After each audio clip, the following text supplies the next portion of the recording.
voici donc les intervenants de la journée. Donc, Sarah et moi, on s'est déjà présentés. Et puis, je vous présente également, qui se présenteront par eux-mêmes également, nos deux intervenants du jour, nos deux experts. Nicolas Lucchio, de Applications Web pour Associations, qui va vous parler des outils numériques de la liés à la compta, et notamment vous faire une présentation de Basicompta. Et Laurent excusez-moi, Laurent Carponcin, expert comptable et commissaire aux comptes de la fiduciaire, et qui vous donnera tous les éléments pour réussir votre compta. Merci de couper vos micros, s'il vous plaît.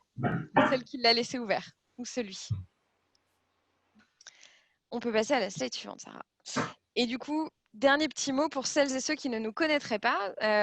Sarah et moi faisons partie de Hello Asso, cette grande équipe qui existe depuis 10 ans et qui vise à vous accompagner dans toute la perception de paiement directement sur Internet. Donc, pour vous faire gagner du temps dans la gestion de vos adhésions, de vos billetteries événementielles, mais également pour collecter des dons et faire du financement participatif. Voilà.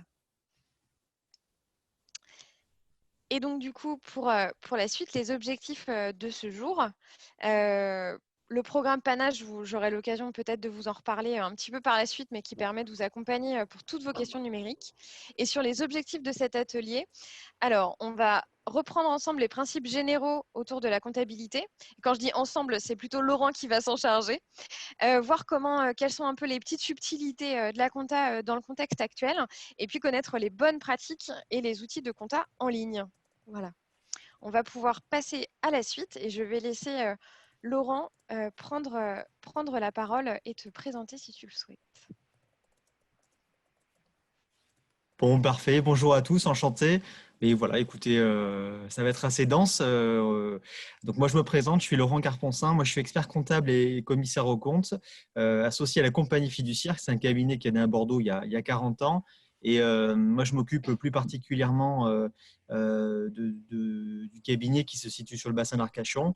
Et voilà. Et puis de tout temps, j'ai été attiré par le milieu associatif et c'est un petit peu notre spécialité, ma spécialité. Donc du coup, c'est avec plaisir que j'ai répondu à l'invitation. Voilà. Et puis j'espère vous donner deux, trois principes de base que vous pourriez garder à l'esprit et aussi deux, trois petites alertes aussi qu'on peut faire, qu'on peut mettre en avant suite à des problématiques rencontrées sur d'autres dossiers associatifs. Donc, l'idée, c'était aussi de vous alerter sur ces sujets, quoi. Voilà.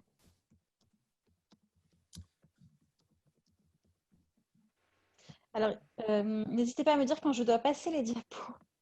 Bah, c'est bon, vous pouvez dérouler. Allez, c'est parti. C'est parti. On est sur les grands principes. Oui, alors les grands principes, on peut passer à la slide suivante. En fait, les grands principes de compta. Bon, le premier grand principe, c'est que vous avez la loi 1901 qui est très très libérale en fait et qui n'a pas beaucoup d'obligations en fait, stricto sensu contenues en son sein.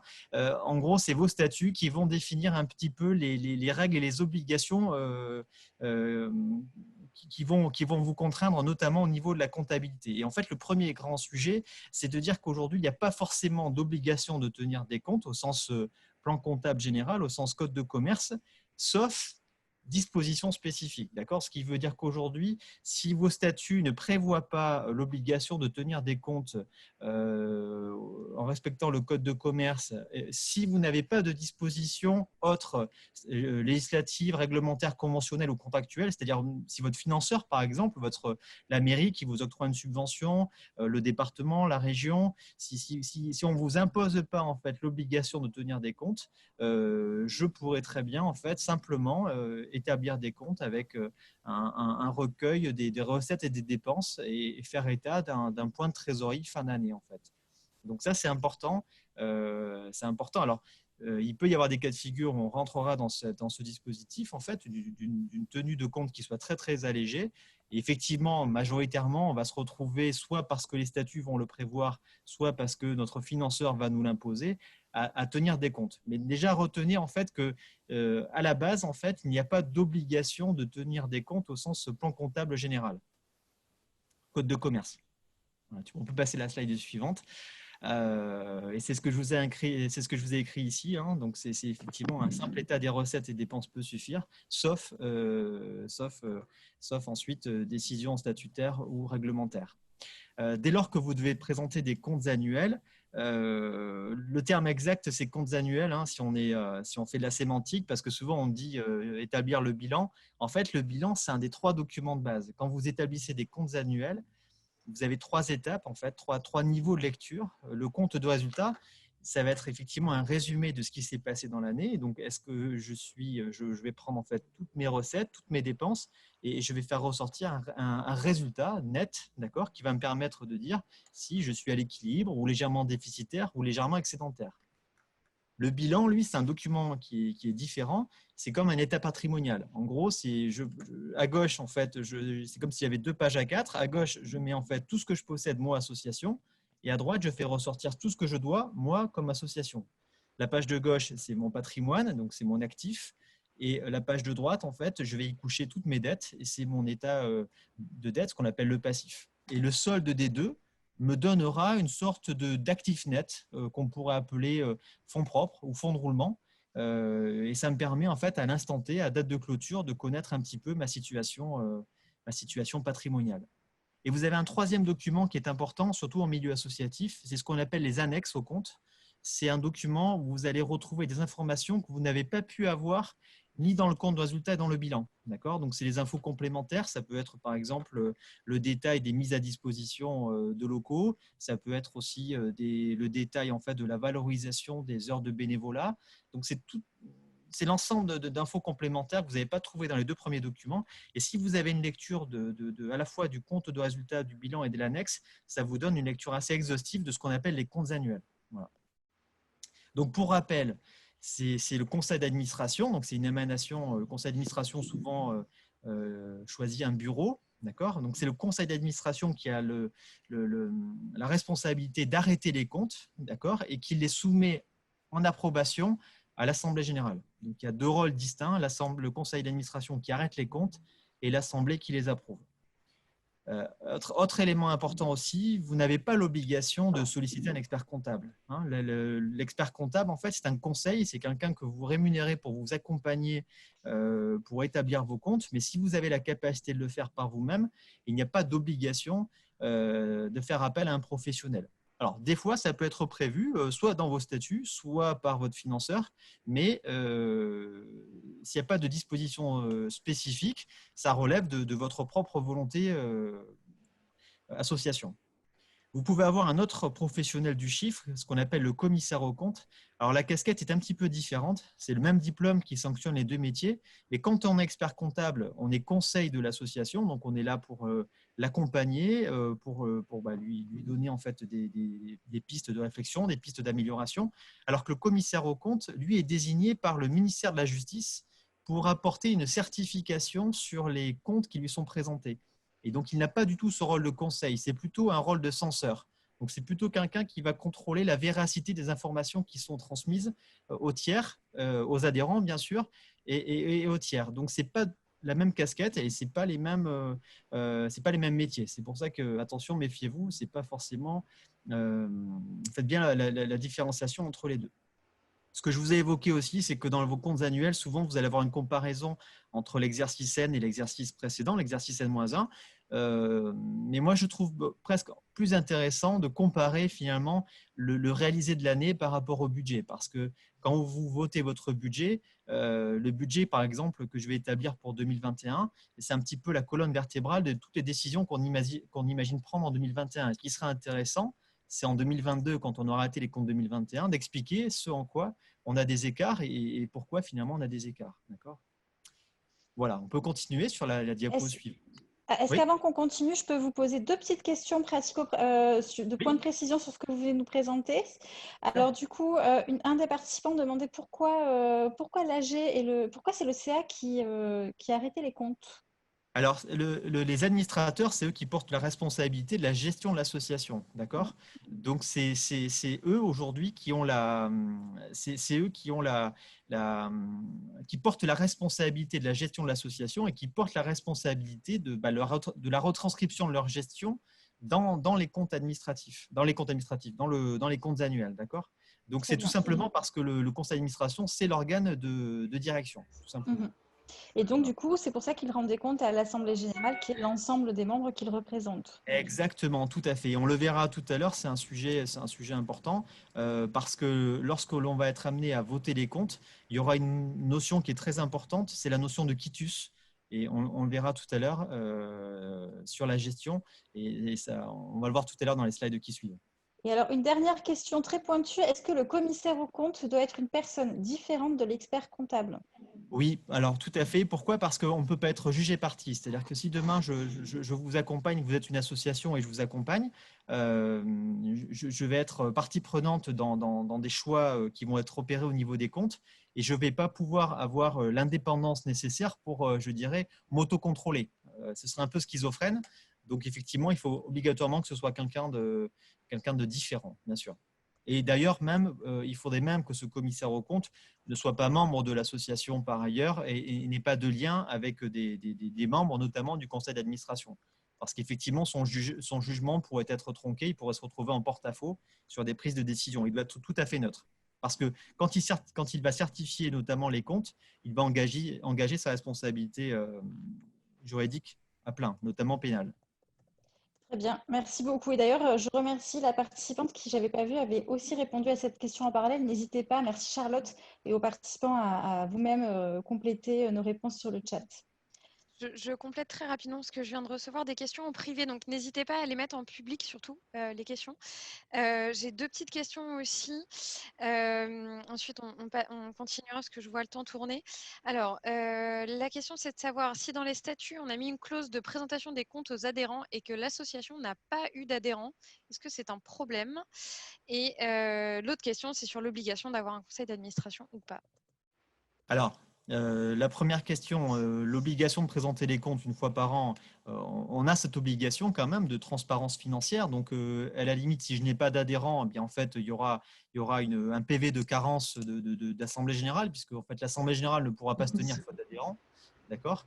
Mais dans tous les cas, effectivement, il faut quand même acter du fait qu'on a souhaité tenir une assemblée générale, qu'elle a peut-être pas pu se tenir parce qu'on n'avait pas le quorum, c'est-à-dire le nombre de personnes nécessaires pour qu'elle se tienne, mais qu'en fait, on a quand même en fait un paravent de fonctionnement associatif. Et concernant le conseil d'administration, j'évoque ce sujet-là parce que le conseil d'administration, souvent, peut être remplacé dans les statuts par un comité directeur, voire simplement par un bureau. Ça dépend un petit peu de la façon dont sont rédigés les statuts. Donc voilà, et en fait, il faut relire attentivement les statuts, mais à minima, c'est un bureau et après, c'est un conseil d'administration ou un comité directeur la plupart du temps. Merci Laurent. Je propose qu'on continue comment dire, la présentation et puis Sarah, si tu peux prendre quelques questions au passage qu'on reprendra à la suite tout à l'heure. Très bien. Bien sûr. Alors c'est dense, hein, je m'en excuse, mais bon, c'était essayer de vous donner un maximum d'infos dans un minimum de temps. Donc ce que je voulais vous dire aussi, c'est que donc les comptes annuels, vous l'avez bien compris, arrêtés par le conseil d'administration, sont présentés à l'Assemblée générale. Il y a souvent en fait une notion de délai qui est évoquée. On dit souvent il faut que je présente les comptes dans les 6 mois de la date de clôture.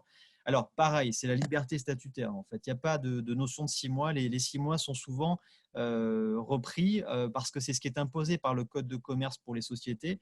Donc souvent, en fait, par similitude, on imagine être tenu par ce même délai au niveau des associations. La réponse est pas nécessairement oui, en fait. Hein, c'est même plutôt non. C'est surtout les statuts qui définissent le timing. Et ensuite, ce qui est important, c'est le délai de prévenance. C'est-à-dire qu'effectivement, quand je vais tenir mon assemblée générale, pour bien faire, effectivement, il faut que mes adhérents puissent avoir accès au compte suffisamment tôt en amont pour pouvoir se positionner sur ceci, quoi. Donc souvent, il n'y a pas de délai en fait, stricto sensu. La jurisprudence évoque en fait une notion de délai normal ou délai satisfaisant. Donc, ça sous-entend que si demain vous avez des comptes à approuver, il faut que vos adhérents puissent en avoir la disposition suffisamment tôt pour pouvoir se faire forger une opinion. Quand vous avez un commissaire aux comptes, le commissaire aux comptes doit rendre son rapport au moins 15 jours avant l'Assemblée générale. Mais quand vous n'avez pas de commissaire aux comptes, souvent on retient aussi cette notion de 15 jours, mais là aussi, regardez vos statuts parce que vos statuts peuvent imposer un délai de prévenance et un délai de disposition des comptes en amont de l'Assemblée générale. Donc toujours bien relire ces statuts.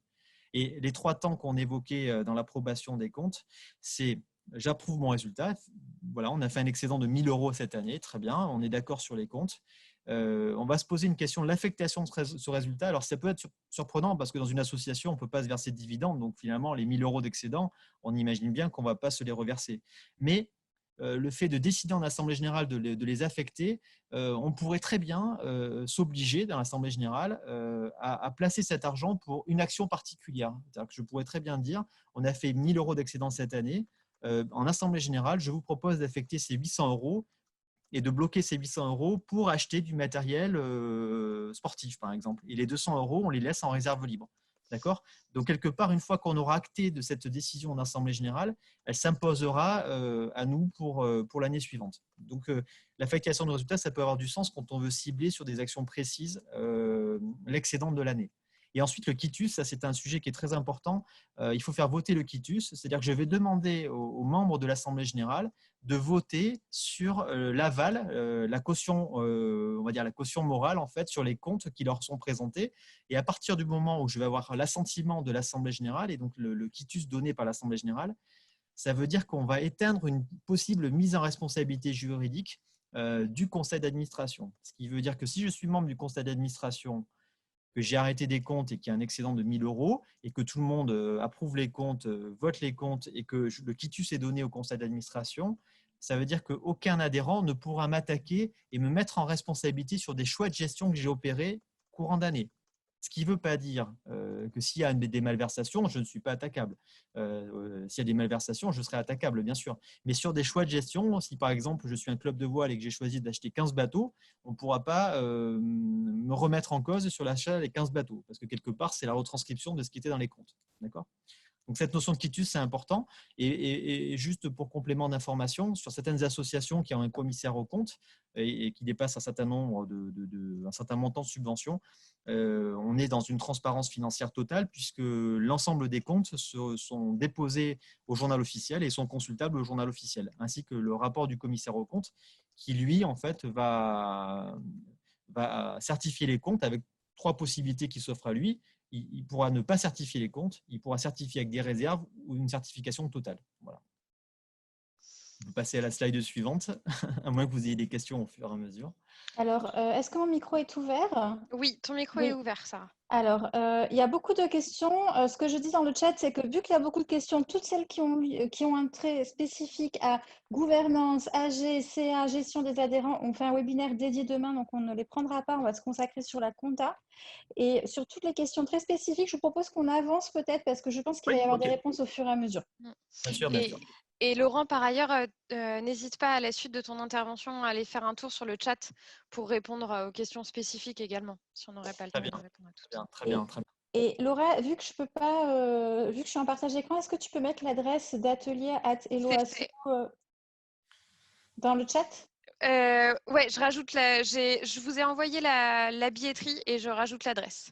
Voilà, parce qu'en fait, je n'inscrirai pas les gens individuellement. Si vous mettez vos adresses dans le chat, on vous demande plutôt de vous inscrire tout seul ou de nous faire un mail.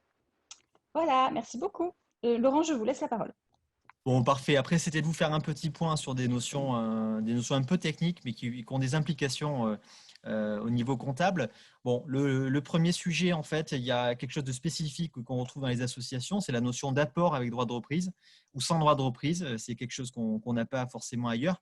Alors, l'idée, c'est quoi? C'est que demain, je veux créer une association et, par exemple, j'ai un PC, une imprimante que j'ai à disposition et je suis prêt, effectivement, aujourd'hui à le laisser à disposition de l'association que je crée, en fait. On est un certain nombre d'amis à vouloir créer, en fait, une association pour un sujet qui nous tient à cœur. J'ai la liberté, effectivement, de pouvoir apporter cet ordinateur et cette imprimante, par exemple, à l'association. Donc, ce n'est pas un don, parce que le deal, en fait, le contrat, c'est de dire, voilà, je te mets à disposition, toi, association, ces éléments matériels. Mais par contre, lorsque je m'en retirerai de l'association ou lorsque l'association aura terminé sa vie juridique, je récupérerai mon bien. Et c'est ce qu'on appelle en fait apport avec ou sans droit de reprise. C'est-à-dire que si j'apporte du matériel à l'association, j'aurai la liberté effectivement de ne jamais réclamer ce matériel et à ce moment-là, ce sera un apport sans droit de reprise, où je réclamenrai le matériel lorsque je partirai de l'association ou lorsque l'association sera dissoute. Et à ce moment-là, c'est un apport avec droit de reprise. Donc, c'était pour juste que vous ayez cette info en tête. Ensuite, sur les subventions, vous avez 3 types de subventions que vous pouvez retrouver dans les associations. Une subvention d'exploitation, comme son nom l'indique. En gros, ça me permet de financer l'activité de la structure. Une subvention d'investissement, c'est une subvention qui est un mode de financement. Demain, je dois acheter en fait un véhicule pour mon association. Eh bien, si le département me finance ce véhicule, je vais me retrouver effectivement à le comptabiliser comme une source de financement, comme un emprunt. Et ensuite, vous avez des subventions d'équilibre qui elles sont un peu plus rares, qui sont des subventions exceptionnelles qui sont allouées par les financeurs pour combler un déficit ou des problèmes d'exploitation, comme on peut le voir peut-être avec le Covid. Voilà. Et ce qui est important, c'est surtout que vous ayez bien la convention qui explique en fait la nature du financement. Alors, il faut bien relire la convention parce que souvent, vous avez des clauses qui peuvent remettre en cause le financement. Et ce qui est important, c'est que la comptabilité, c'est le reflet d'un écrit. C'est-à-dire que vous ne passez jamais gratuitement une écriture comptable. Vous passez une écriture parce que vous avez un document juridique qui vous permet de passer cette écriture. Et c'est notamment le cas au niveau des subventions. Vous ne pouvez passer en fait une écriture que lorsque vous avez la convention. C'est-à-dire que si j'ai une convention qui est signée le 28 décembre, je dois enregistrer mon écriture comptable au 28 décembre, quand bien même je n'ai pas perçu les fonds. D'accord ? Donc, le 28 décembre, à date de convention, je passerai mon écriture comptable de subvention et ensuite, je lirai la convention pour savoir sur quel exercice rattacher en fait les sommes qu'on va m'allouer. Mais ce qui est très, très important, retenez ça, ayez une lecture attentive de la convention. On peut passer à la slide suivante. Voilà. Alors, oui, ça, pareil, petit rappel aussi, parce qu'on a souvent cette erreur. Souvent, on a des personnes qui ont la mauvaise idée, en fait, de créer des projets sous forme associative en pensant que ça va leur permettre d'avoir une absence de fiscalité. Alors, la réponse est tout à fait non. Ce n'est pas parce que je suis en association qu'il n'y a pas de fiscalité. Parce que si j'ai une association qui est un paravent et qui correspond à une activité commerciale, forcément l'association sera fiscalisée. Je prends le cas parce que ça avait des frais chroniques à l'époque, mais vous aviez par exemple des associations qui portaient des écoles de surf. Et c'était notamment, alors c'était à la Cano de mémoire. Alors admettons que vous ayez 15 écoles de surf, vous en aviez peut-être sur les 15, 10 qui étaient en SARL ou en société et 5 qui étaient en association. Et en fait, les 5 qui étaient en association se sont fait retoquer parce que finalement, on leur a dit, vous exercez finalement pas très différemment des 10 autres. Vous n'avez pas un public spécifique, vous n'avez pas des prix spécifiques, pas de la pub comme les autres. Donc finalement, aujourd'hui, il n'y a rien qui vous différencie d'une société commerciale. Et donc du coup, je vous mets à TVA et je vous mets impôt société. D'accord ? Donc méfiez-vous en fait de cette fausse bonne idée qui est de dire je crée une association pour échapper à la fiscalité. Accessoirement, si vous êtes une association, je dirais, d'intérêt général et que vous faites des petites ventes à la marge en fait, de t-shirts, peut-être une tombola ou des sujets un peu annexes qui vous permettent de gagner un peu d'argent, c'est tout à fait possible. Il faut que ce soit prévu dans les statuts. Donc, toujours, les statuts doivent prévoir ces actions un petit peu annexes. Et vous avez une franchise pour 2020 de 72 000 euros de recettes commerciales accessoires. Donc, je dirais, avant de basculer dans le champ de la fiscalité, il y a un peu de marge. Mais on retrouve des associations aujourd'hui qui sont à la fois fiscalisées en partie sur leur activité et non fiscalisées. Par exemple, une association qui porte un office de tourisme, quand elle fait la promotion de la ville ou du territoire, ce n'est pas fiscalisé. Mais quand demain, elle prend la gestion locative et qu'elle s'occupe qu'elle prend une commission sur la mise à location des maisons ou des villas, cette partie-là est lucrative. Donc, elle peut se retrouver effectivement à être, pour une seule et même association, avoir un secteur qui est non lucratif et un secteur qui est lucratif. Ça, c'était pour vous l'évoquer. Un focus aussi, un rappel important sur le mécénat. Méfiez-vous sur le mécénat. Déjà, premier niveau d'information, c'est que quand une association est éligible au mécénat, donc quand elle est d'intérêt général et qu'elle est éligible au mécénat, vous délivrez des CERFA et ces CERFA doivent être comptabilisés. Donc ça, c'est important. Si demain, je donne 10 CERFA ou 30 CERFA parce que j'ai des mécènes ou peut-être même des bénévoles qui souhaitent bénéficier de l'abandon de frais des bénévoles au sein de l'association. Si j'ai 30 CERFA, il faut que ces 30 CERFA soient comptabilisés. D'accord ? Et attention sur la méthode de valorisation des dons. Là, il y a, à mon avis, un gros sujet. Alors, heureusement, le fisc pour l'instant n'est pas très au point sur ce sujet, mais je pense que ça ne va pas tarder. Ce qu'il faut retenir, c'est que le don doit être comptabilisé au prix de revient. D'accord ? Donc, si demain, j'ai eu, par exemple, je cite un cas réel, si demain, en fait, un supermarché accepte en fait de vous fournir 1 000 € d'aide alimentaire, il faut que ces 1 000 € soient hors taxe pour pas que vous ayez de réduction d'impôt sur la TVA et soit dégagés de la marge en fait de la grande surface. Donc, il faut que ce soit au prix d'achat, au coût de revient. Autre exemple, vous avez quelqu'un qui veut vous aider, vous, association, un artisan peintre, et il peut mettre à disposition son personnel et consommer des pots de peinture, mais quand il valorisera le don, il faudra qu'il le valorise au coût de revient, donc au prix d'achat des pots de peinture, et le taux horaire sera le taux horaire, en fait, le coût de revient du salarié, c'est-à-dire en fait sans marge. D'accord ? Donc ça, c'est important parce qu'il y a beaucoup d'erreurs sur ce sujet et du coup, ça met en porte-à-faux l'association parce qu'en cas de contrôle, l'association peut se retrouver à être retoquée et être condamnée, entre guillemets, à devoir le montant de l'avantage fiscal qu'elle a alloué aux bénéficiaires. D'accord ? Donc, soyez vigilants sur cette notion-là et soyez vigilants aussi sur la notion de contrepartie. Et retenez ça, c'est qu'aujourd'hui, le mécénat se définit par l'absence de contrepartie. Donc, ça veut dire que si demain effectivement, je reçois 5 000 € et que j'offre en fait des prestations en contrepartie pour 5 000 €, attention à la façon dont c'est rédigé, parce que si les contreparties sont trop évidentes et notamment qu'elles sont notables et sensiblement équivalentes au montant du don, ce sera requalifié en du partenariat. Très bien. Merci. Laurent, je me permets d'intervenir. Ça répond à quelques questions sur la Ouais. question de la prestation et de la fiscalité, donc c'est super. Juste, est-ce que vous pourriez nous refaire un petit point synthétique sur ce qu'est une déclaration d'intérêt général, puisque ça soulève plusieurs questions. Oui, alors vous avez les définitions un petit peu partout là, sur la notion d'intérêt général, mais l'intérêt général, donc effectivement, c'est des associations qui œuvrent dans le domaine sportif, dans le domaine social, dans le domaine culturel. Donc, c'est des associations qui œuvrent dans des domaines spécifiques et surtout qui ont une gestion désintéressée, c'est-à-dire qu'en fait, on se retrouve à avoir des dirigeants qui ne sont pas rémunérés, donc que des bénévoles en fait au sein de l'association. Il n'y a pas de notion de partage d'actifs ou de rémunération des dirigeants. Et c'est des associations qui ne fonctionnent pas au profit d'un cercle restreint de personnes. Ce sont des associations ouvertes. D'accord ?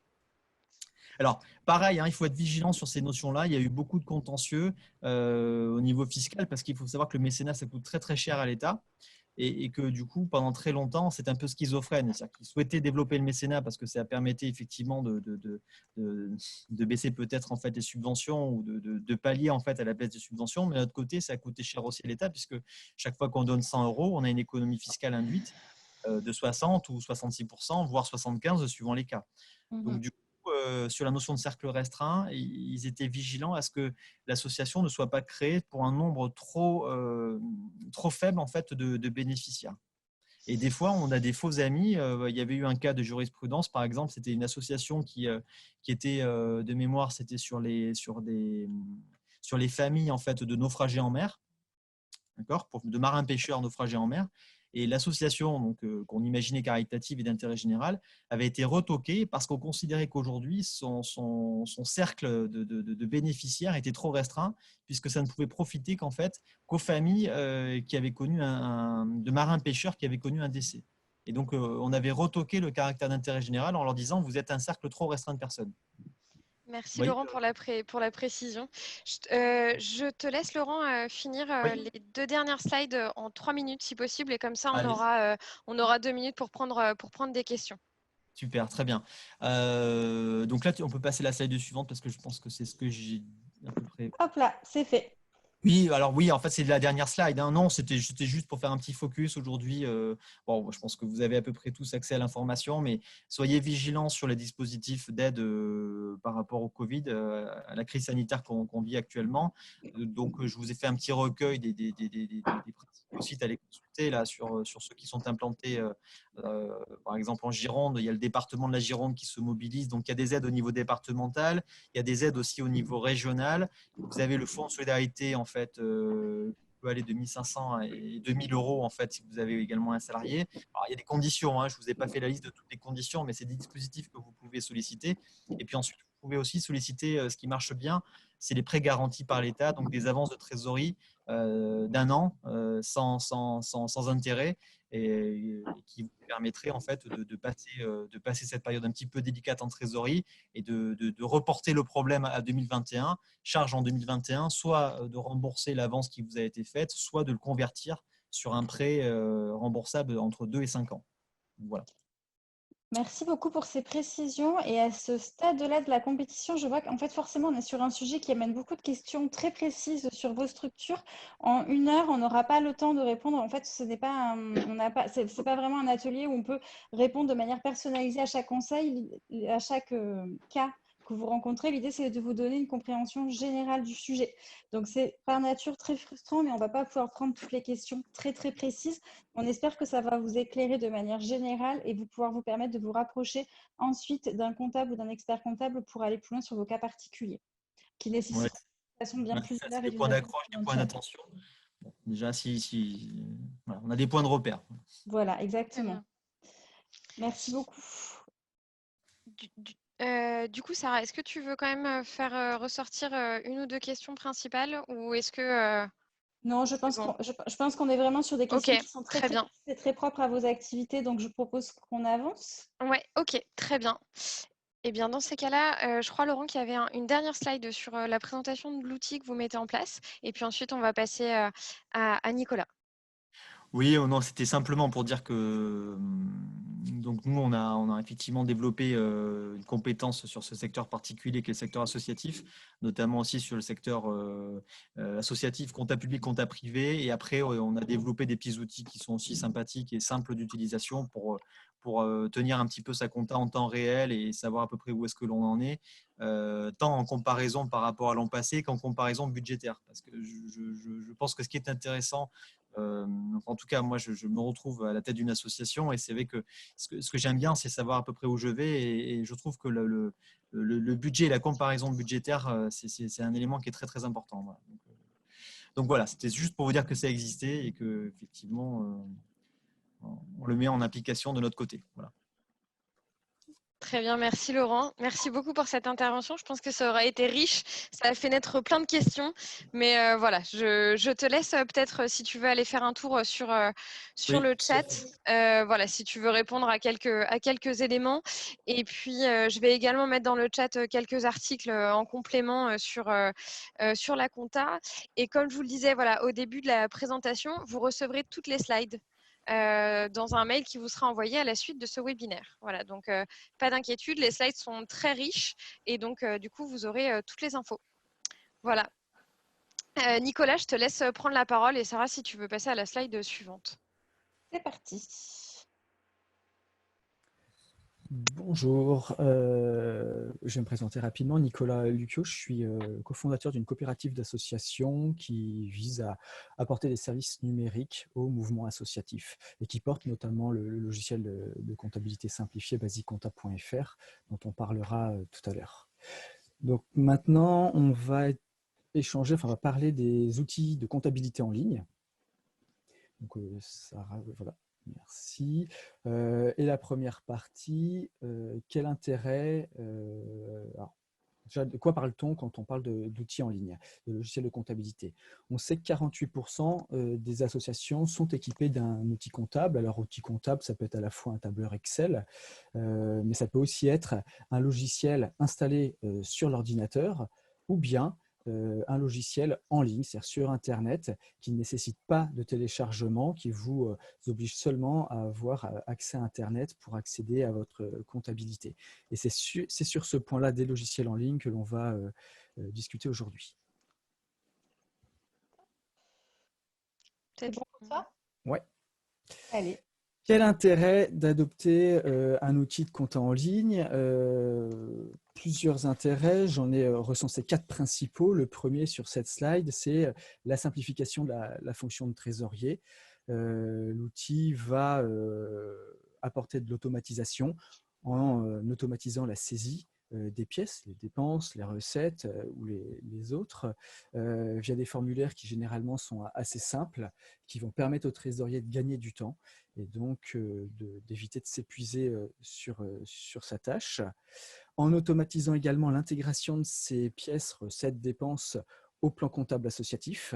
On reparlera de ça tout à l'heure. On voit que les applications, généralement, vont vous proposer, même dans certains cas, de rentrer vos factures sans même passer par des libellés comptables, juste en décrivant la nature de la dépense ou de la recette. Et ça intégrera tout ça, ça le reliera au plan comptable associatif. Ce qui est un gain de temps, c'est-à-dire qu'on n'est pas obligé de connaître et de maîtriser le plan comptable pour faire sa comptabilité. Et puis, ça permet également d'automatiser la production des documents comptables qui vous sont indispensables, vous en tant que dirigeant, mais également ceux que vous allez devoir fournir à vos partenaires, je pense entre autres aux financeurs. Et donc, les documents, c'est ceux que Laurent nous a présentés tout à l'heure, compte de résultats, bilan, principalement, qui sont sous des formats assez normés, mais on en reparlera un peu plus tard. Et donc, l'avantage de ces applications en ligne, c'est qu'ils vont vous générer ces documents quasi instantanément. 3 autres avantages, là on était sur le premier, le partage de l'information. L'avantage de l'outil en ligne, c'est que la comptabilité n'est plus sur l'ordinateur du trésorier, chez lui, auquel il est le seul à avoir accès. En cas de conflit, en cas d'indisponibilité du trésorier, la comptabilité n'est pas récupérable. Là, ce n'est pas le cas. C'est en ligne, ça veut dire que vous pouvez être déjà plusieurs au sein de l'association à avoir accès à la comptabilité de l'association. Lorsqu'il y a également... Alors, ça permet du coup d'éviter de faire une confiance aveugle au trésorier qui s'occupe du suivi, mais ça permet aussi aux autres dirigeants, je pense principalement les présidents, présidentes, qui doivent aussi avoir une vue sur la comptabilité, parce que la comptabilité, ça reste un outil de gouvernance, un outil d'aide à la décision qui est très important. Et donc, y avoir accès, c'est à mon avis un point très important. Ça également facilite le passage d'une équipe à l'autre. Lorsqu'il y a du turnover au sein de l'équipe dirigeante, eh bien, vous n'avez pas de réinstallation de logiciel à faire sur de nouveaux ordinateurs. Il y a juste à prendre contact avec le gestionnaire du logiciel et de demander à ce que l'ancienne équipe n'ait plus accès et avoir des codes pour les nouveaux arrivants, les nouveaux dirigeants. Donc, ça permet aux nouveaux d'accéder à toute la comptabilité réalisée les années antérieures. Donc, ça donne aussi de la stabilité, ça apporte du sérieux parce que les financeurs ont besoin aussi d'avoir un peu d'antériorité sur la comptabilité des associations qu'elles financent. Et du coup, c'est un point important de ne pas repartir à zéro à chaque fois qu'on a une nouvelle équipe en place. Troisième point, c'est également souvent des outils qui peuvent être pratiques au niveau de la sauvegarde des données pour éviter, lorsque l'on perd son ordinateur, casse, virus, vol, enfin, il y a plein de raisons de ne pas tout perdre si on a oublié de faire des sauvegardes sur d'autres supports. On pourrait encore ajouter des critères. Il y en a peut-être un que je n'ai pas mis à l'écran, moi qui me semble aussi important. Un intérêt, c'est que les outils comme ça en ligne vont suivre les nouveautés, les réformes. On sait que 2020, il y a la réforme du plan comptable associatif. Ça veut dire qu'il y a des choses qui ont changé. Si vous êtes seul à avoir juste votre tableau Excel ou même un suivi papier, vous ne serez peut-être pas informé de ces évolutions. Là, l'avantage, c'est que c'est l'application qui vous en informera, voire même qui se mettra à jour elle seule pour que vous en profitiez.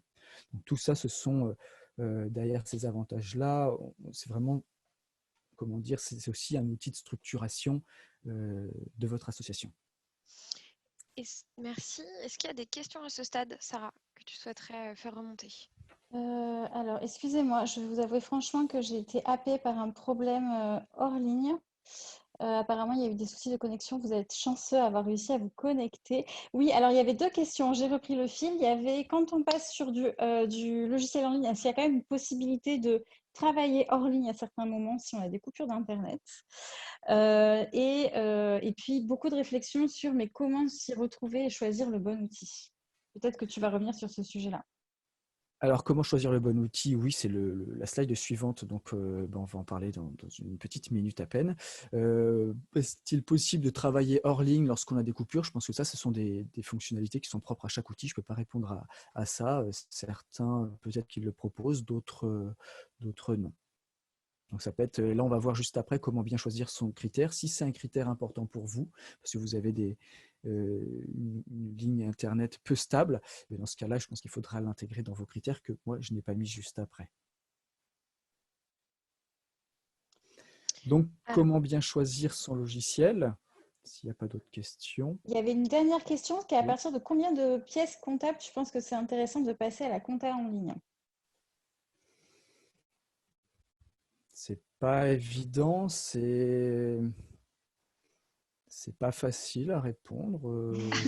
Parce Tu peux dire que joker, tu as le droit. Tu sais, on t'avait donné droit à 3 jokers normalement, Nicolas. Ah, 3, bah, je vais être large, donc ouais, en effet, là je vais dire Joker, oui. Très bien, on te laisse continuer alors.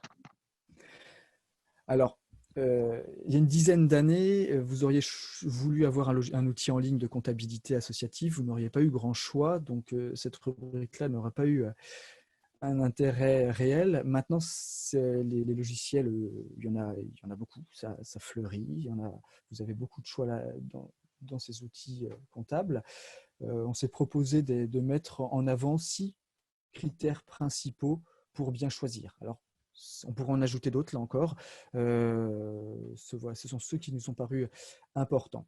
Le premier, ça va être la simplicité. À mon avis, il faut que le logiciel soit en adéquation avec les compétences que vous avez en interne sur la comptabilité.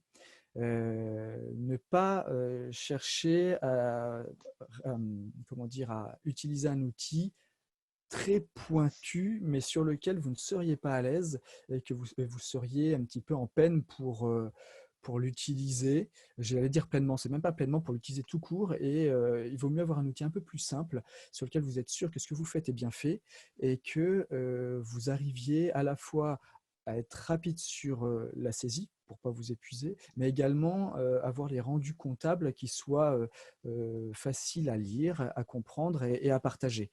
Je pense entre autres, si vous avez la chance d'avoir un comptable dans votre association, un comptable de formation, un comptable de métier qui est trésorier ou trésorière, eh bien, je pense que le piège serait de ne pas choisir le logiciel en fonction de ses propres désirs à lui, ses attentes à lui, à cette personne-là, parce que si cette personne est amenée à passer la main dans 1, 2, 3, 4 années, eh bien ça va redéstabiliser votre association, vous allez devoir retrouver un nouveau trésorier, et si l'outil est complexe, ça ne simplifiera pas le passage de relais et vous allez peiner à trouver un successeur. Alors qu'avec un outil simple, ça sera plus facile de trouver quelqu'un qui, certes, n'est pas forcément comptable et pointu en comptabilité, mais qui pourra quand même prendre le relais. Donc, bien mettre en adéquation les compétences internes et la difficulté, les fonctionnalités de l'outil. Le deuxième point, justement, c'est sur les fonctionnalités. Ne pas chercher à avoir un outil qui aurait des fonctionnalités très larges si vous n'en aviez pas l'utilité. Il ne faut pas que ça soit trop restreint, mais il ne faut pas non plus que qu'elle soit trop nombreuse. Je pense que de base, il faut un outil qui génère un journal des écritures, c'est-à-dire un tableau qui retrace toutes les dépenses et les recettes de l'année. Un compte de résultat, comme Laurent en a parlé. Si possible, si le logiciel peut vous générer automatiquement un compte de résultat au format CERFA. C'est quoi le CERFA? C'est le format des demandes de subvention de l'État et des collectivités locales, le format unique. Donc l'avantage, c'est que si votre outil vous génère ce compte de résultat au format CERFA, ben vous avez juste à l'exporter, à le glisser dans votre demande de subvention et le travail est fait. Alors que sinon, ça vous oblige à le retraiter pour coïncider aux attentes de votre financeur. Un bilan, Laurent en a parlé, il y a encore quelques années, peu de financeurs demandaient les bilans comptables. Alors, je ne parle pas de bilan d'action. Souvent, les financeurs intervertissent un peu les termes, ils vous demandent de générer, de fournir des bilans d'action. En fait, ces bilans sont tout simplement des comptes de résultats par action. Un vrai bilan, c'est un bilan comptable, actif-passif, comme Laurent l'a présenté tout à l'heure. Ce n'est pas forcément facile à interpréter quand on est un néophyte en comptabilité, mais depuis quelques années, les financeurs commencent à les demander. Et du coup, c'est important que votre outil puisse vous le générer parce que vous en aurez besoin. Et ça, pour le coup, c'est un document compliqué à créer soi-même. La comptabilité par projet, c'est ce qu'on appelle la comptabilité analytique. C'est-à-dire si vous souhaitiez avoir une sorte de sous-comptabilité pour chacun ou quelques-uns de vos projets. Je ne sais pas, vous organisez un événementiel, vous souhaitez avoir le total des recettes et des dépenses de cet événementiel pour en connaître un peu l'équilibre financier. Eh bien, vérifiez que votre outil sélectionné vous propose cette comptabilité par projet, cette comptabilité analytique. Évidemment, le suivi bancaire, mais je ne m'attarderai pas dessus, c'est le fait de pouvoir s'assurer et vérifier que ce que vous avez saisi sur votre logiciel de comptabilité coïncide avec ce que votre banque, vos relevés bancaires vous indiquent. Ça, c'est plutôt sur une table de vérification. Très bien. C'était une des questions, c'était le lien avec le compte en banque. Oui, certains outils permettent les liens avec les comptes en banque, c'est-à-dire qu'on importe les relevés de compte bancaire et ça automatise l'étape de rapprochement bancaire, ce pointage qu'il faut de préférence faire mensuellement. Maintenant, tous les outils ne le font pas, c'est aussi des options qui peuvent être coûteuses, donc on reparlera des budgets juste après. Merci. Très bien, merci beaucoup. Je te laisse continuer. Il nous reste un peu moins de 10 minutes. Donc, ok, voilà. Je vais essayer de faire très vite. T'inquiète. Sur la slide suivante, dans les 3 et 4 derniers critères, le prix, évidemment, alors vous trouverez de tout. Il y a certains outils qui sont gratuits, d'autres qui sont plus coûteux. Donc, vous avez du choix. Ce que je constate, c'est que à moins de 100 € par an, on a des outils de qualité qui peuvent être, on a du choix. Donc, voilà, renseignez-vous là-dessus. Un point qui m'est cher, c'est le service qui est proposé derrière. Est-ce que vous souhaitez juste avoir un outil, un logiciel sur lequel vous faites votre compta, ou plutôt un outil qui propose une sorte d'accompagnement derrière? Alors, pas un accompagnement de vérification comptable et une certification comme le font les experts comptables, mais au moins une aide à la formation pour découvrir l'outil et savoir bien l'utiliser, l'aide au paramétrage de l'outil, et puis également, lorsque vous avez une interrogation pour saisir une écriture particulière, en ce moment on en a beaucoup des écritures particulières avec tous les événements annulés, est-ce que si vous avez un logiciel, il ne va pas vous expliquer ça. Par contre, si derrière le logiciel il vous apporte un service, vous aurez une aide pour répondre à vos questions. Ça me paraît très important parce que ça peut briser l'isolement qu'en tant que trésorier on peut rencontrer quand on est chez soi et face à des petites écritures comptables un peu tordues. Ensuite, il y a le nombre d'utilisateurs et le nombre d'années d'existence du logiciel. Si c'est un outil qui a été créé il y a 2 ans ou un outil qui est utilisé par plusieurs milliers d'associations depuis, je ne sais pas, 5-10 ans, forcément, ça peut rassurer aussi sur la pérennité du service. Il peut y avoir aussi l'éthique qui porte le service avec quelle idée derrière, etc. Si on résumait, je pense qu'il faut, si vous êtes un néophyte en comptabilité, trouver un outil qui soit simple, qui soit adapté à votre association, mais pas qu'aujourd'hui, aussi qui doit prévoir le turnover de vos dirigeants et pouvoir être utilisé par d'autres personnes peut-être moins compétentes que vous à l'avenir.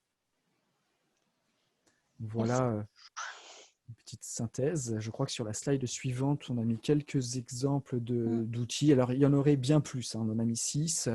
Il y a Easy Trésor que Laurent nous a rapidement présenté tout à l'heure. Il y a maconta.fr aussi. Alors, maconta.fr, on est sur un outil qui est peut-être un peu plus comptable. C'est-à-dire que pour des néophytes, il n'est pas simple d'utilisation. Pour des personnes qui sont un peu plus, qui s'y connaissent un peu mieux, il est très pratique. Il y a SoConnect aussi qui est très connu, qui a la particularité peut-être d'être un peu plus coûteux que BasicConta dont on va parler tout à l'heure. Par contre, qui a des fonctionnalités plus larges. Il ne fait pas que de la compta. C'est aussi pour ça qu'il est un peu plus coûteux. Et puis, il y a BasicConta dont je vais vous parler, qui est l'outil sur lequel moi je travaille, que j'ai eu l'occasion de créer, et qui, lui, certes, n'est pas très cher. Il tourne à peu près autour de 50 € par an avec le service, l'accompagnement d'un référent local dans vos territoires. Et par contre, il est limité à la comptabilité et uniquement à la comptabilité. Il ne fait pas la gestion d'adhérents, la création de sites web ou d'autres. Voilà. Donc, ce que je peux vous proposer, c'est en 2 minutes de vous connecter. Je vais vous partager mon écran si on a le temps, Sarah. Tout à fait. Oui. Je vais sortir du mien. Alors, il va falloir que je sache comment sortir du partage d'écran. Attends. Excuse-moi. À moins que tu puisses m'y aider. Ce qu'on va faire, c'est que Nicolas, tu peux lancer ton partage d'écran et normalement, ça devrait te demander, Sarah, de l'arrêter. Partage d'écran, tu vas en bas, Nicolas, sur l'icône verte, partager l'écran. Okay. Vous ne pouvez pas démarrer le partage d'écran, quelqu'un l'a déjà. Je ne peux pas. Excuse-moi, j'essaie de retrouver.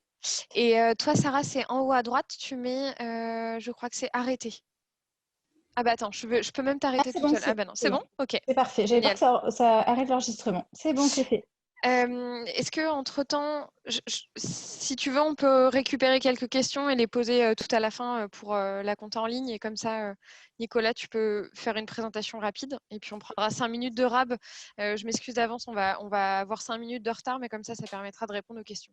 Ce qui veut dire que si j'ai bien compris, Laura, qu'on ne les prend pas tout de suite? Non, je te propose qu'on fasse la présentation de BasicConta et qu'on les prenne ensuite, si ça te va. Très bien. Alors du coup, pour faire très vite sur l'exemple de BasicConta, je le dis bien, c'est qu'un exemple. Il y a plein d'autres applications que vous pourrez essayer par vous-même. La particularité de cet outil, c'est que vous avez donc des menus qui sont basés sur l'ordre de travail d'un trésorier dans une association. Pardon, j'ai cru que mon partage était déjà réalisé. C'est-à-dire qu'on saisit, une fois qu'on a saisi nos pièces, on visualise sa comptabilité via différents documents et puis on réalise après le suivi bancaire qui est l'étape de vérification. Et la saisie, elle se fait par des formulaires qui sont très simples sur lesquels vous allez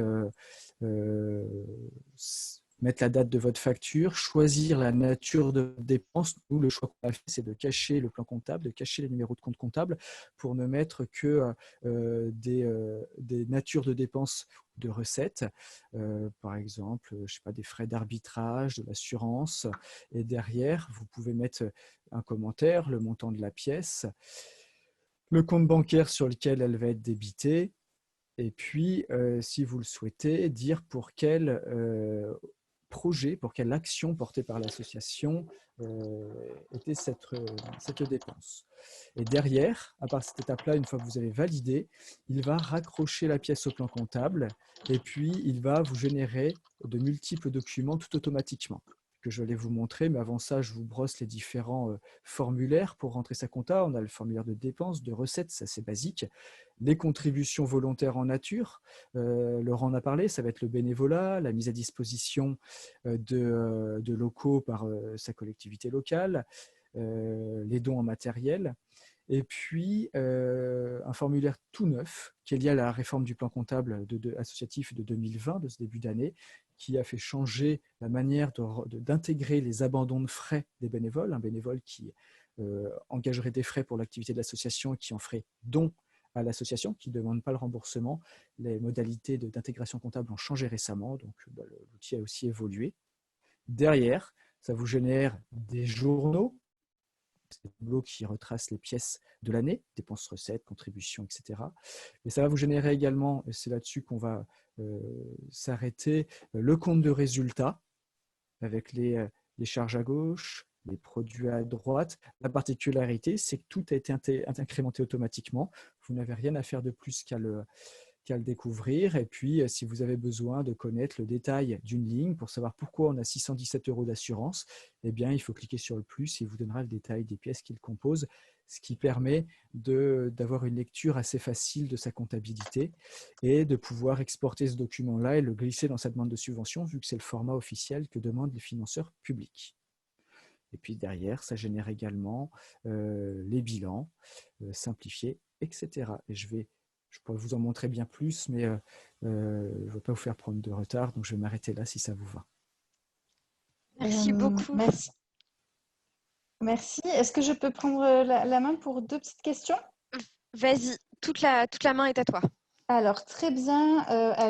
Nicolas, il y a une question, mais je crois que tu vas réutiliser d'un joker. En fait, tout le monde aimerait bien, et moi aussi, que tu nous dises quel est le meilleur des logiciels à utiliser, que tu fasses le choix pour nous.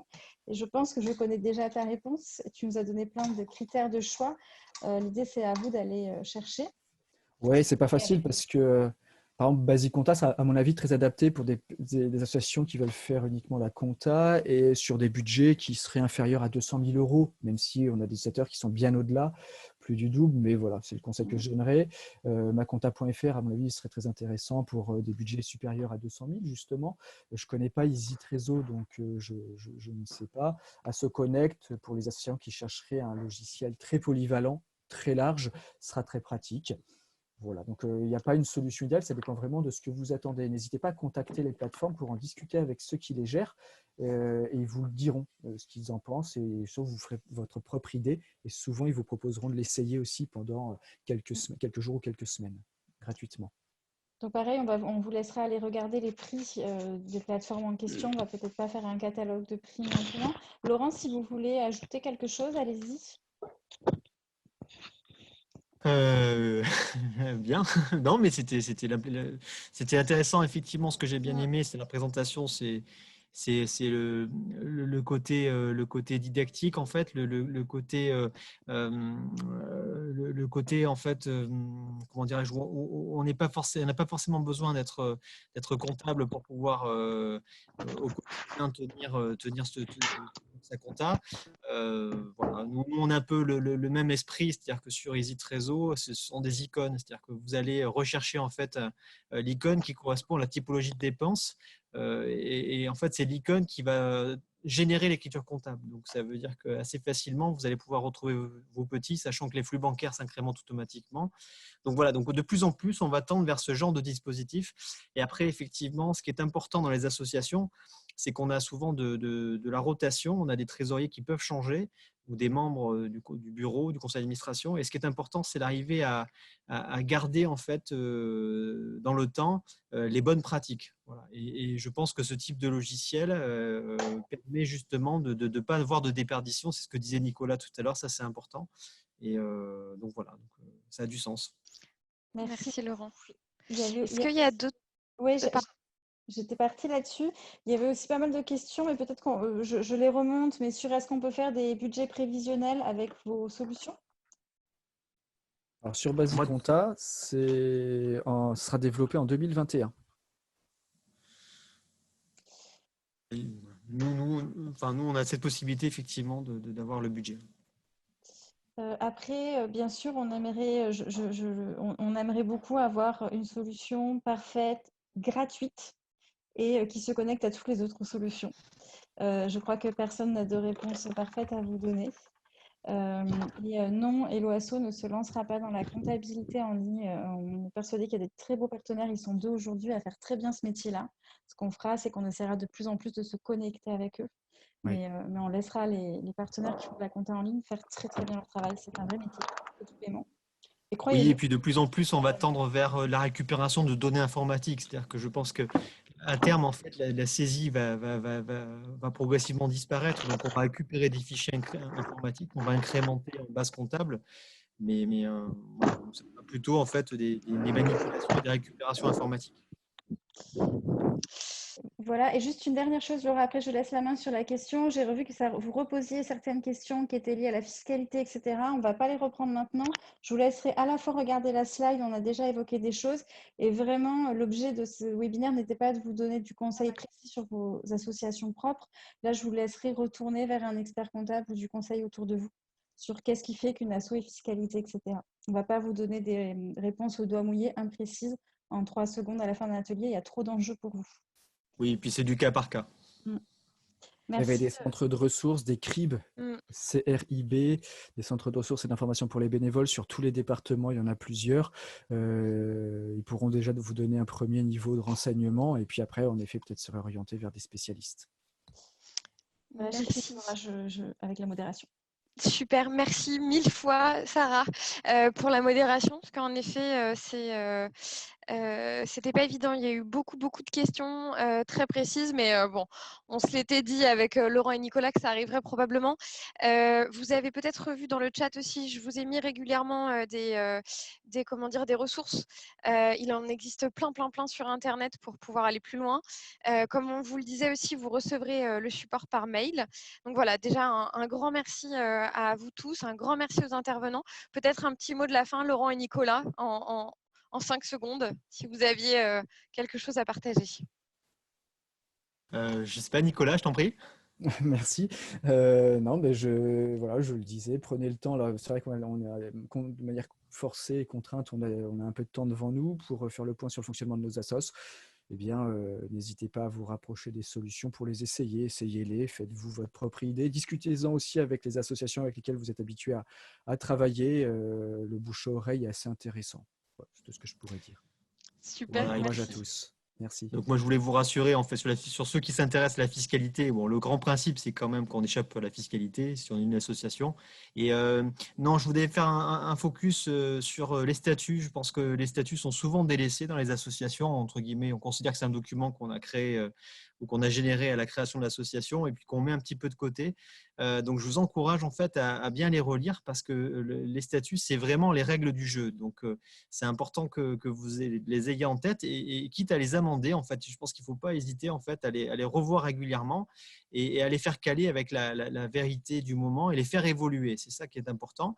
Et si jamais vos statuts sont aujourd'hui pas assez précis, que vous souhaitiez aller plus loin, ben, vous pouvez très bien aussi partir sur un règlement intérieur, peut-être même sur des fiches de délégation. Enfin, il y a différents sujets, mais relisez vos statuts et je suis certain que certains, enfin, il va y avoir des surprises en fait. Vous allez découvrir des choses.